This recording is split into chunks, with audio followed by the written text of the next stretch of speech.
Good evening and thanks for watching KSBY News. I'm Jacob Dizon. During class Monday, paramedics rushed here to El Camino Junior High School after 5 students ingested cannabis and needed medical attention. According to a criminal complaint from the FBI, local couple Karen and Robert Jones have been charged and arrested for their involvement in the infamous January 6th Capitol riots. Leva Odahel's parents and uncle tell me they spent the past few days searching for their loved one and spreading awareness on social media. Back in June, a shooting here just outside the Santa Maria Town Center ended up with a 15-year-old in the hospital. I've spent the day here on Jackie Lane talking with neighbors who were at home yesterday when the house behind me exploded and caught flames. Last night, people living near the Arroyo Grande Creek in Oceana were once again advised that they may have to leave home due to the impact of the rainy and windy conditions that have been picking up throughout the day. This week, Santa Barbara County's Public Works Department began construction on the Rancho Guadalupe dunes. Now, the dunes have been closed due to storm damage from earlier this year. KSBY News reporter Jacob Dizon was out there today and has the latest on when it may reopen.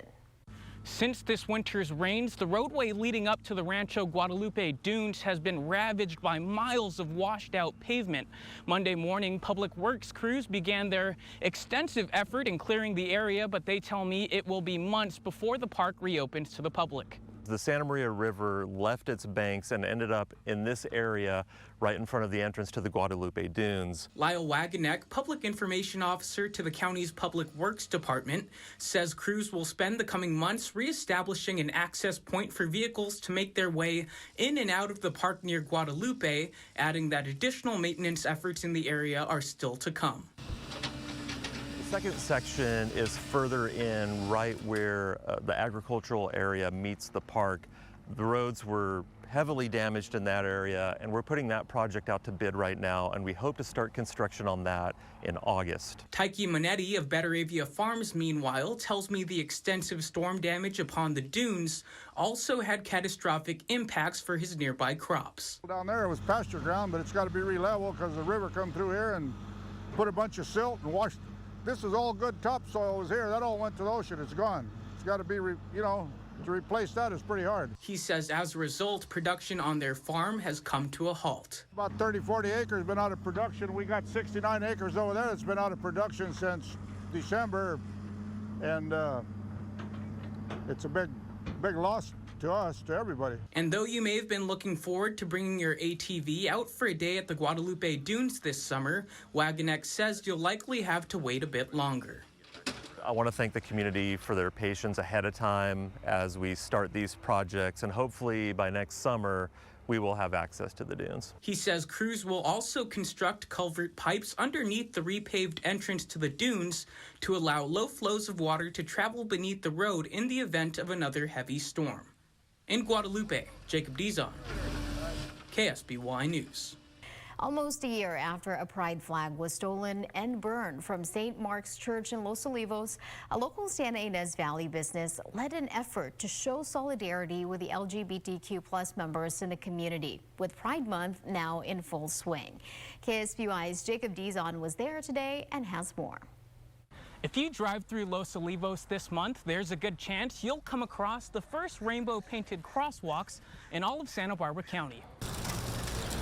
We are standing in the center of Los Olivos, where we are witnessing a beautiful act done by Ramsey Asphalt and Jeff and Bruce Woosty, where they were able to work with County Supervisor Joan Hartman to get these sidewalks here in town painted rainbow to celebrate Pride Month.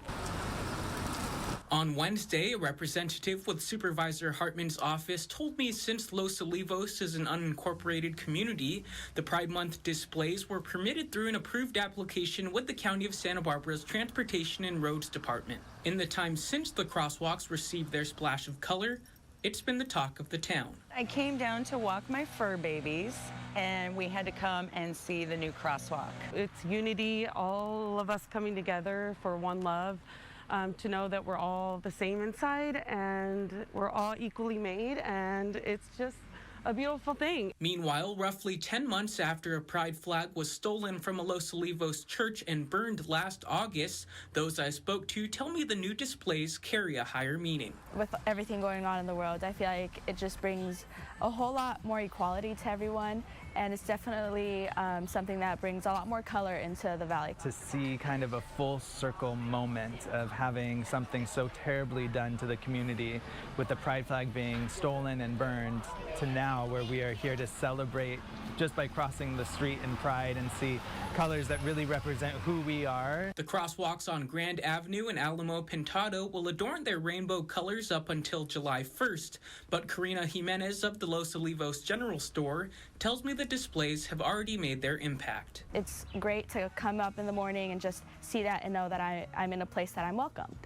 In Los Olivos, Jacob Dizon, KSBY News. We begin today in Pismo Beach, where the high surf and large waves have been the top headline of the week. The waves have even become deadly when a tourist from Georgia died after being knocked down by the waves in Pismo Beach last Saturday. For the second year in a row, friends and family of Joey Deanda, a fallen Santa Barbara County firefighter, participated in a memorial 5K run to make Joey's legacy live on and empower other first responders. We have a lot of stories to cover in your communities tonight, from Paso Robles to Napomo.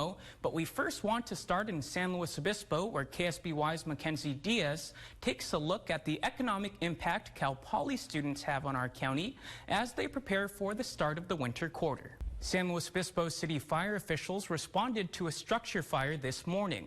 It happened just before 9:30 a.m. on the 1400 block of Ocean Air Drive. The first weekend of 2024 looked a lot like the last weekend of 2023 at the box office, with one scary exception.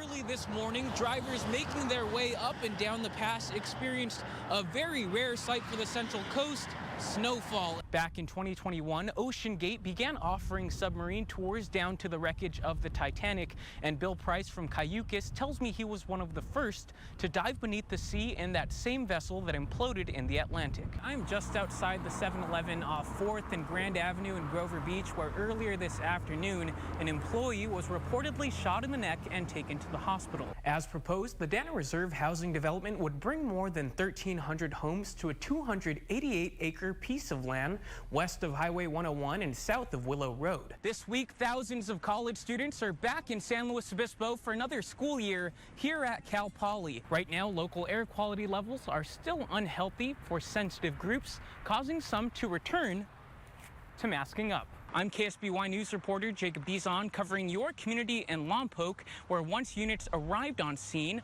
an officer-involved shooting ensued, leaving one man dead. Over the weekend, 2 Cal Poly students were arrested for possessing a loaded pistol and shotgun on campus. Since I was here on Jackie Lane last week, a fence has been put up around the home that exploded. The damage to several other homes is also still visible, and in the wake of this destruction, neighbors on Jackie Lane are dealing with break-ins. In its glory days, the Lompoc Theater was the hub of entertainment here in the city. Locals would line up in anticipation of the latest movie or concert making its way through town, but since 1991, the venue has been awaiting its grand reopening. In the century since it was released in 1923, Cecil DeMille's silent film, The Ten Commandments, has carried much influence over modern cinematography as well as the local community, as it was shot right here in the dunes of Guadalupe. Right now, your high school senior may be getting ready to submit their college applications, but a recent systems error at 2 Lompoc Unified High Schools has prevented some local students from even sending theirs out. I just spoke with Elia Akari, the owner here at the Cambria General Store, who tells me the past week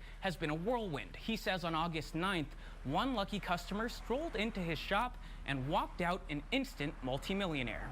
Millionaire made here in Cambria General Store. That's all the time we have for now. Thank you for joining us. And remember, you can always visit ksby.com for the latest news and weather. Good night.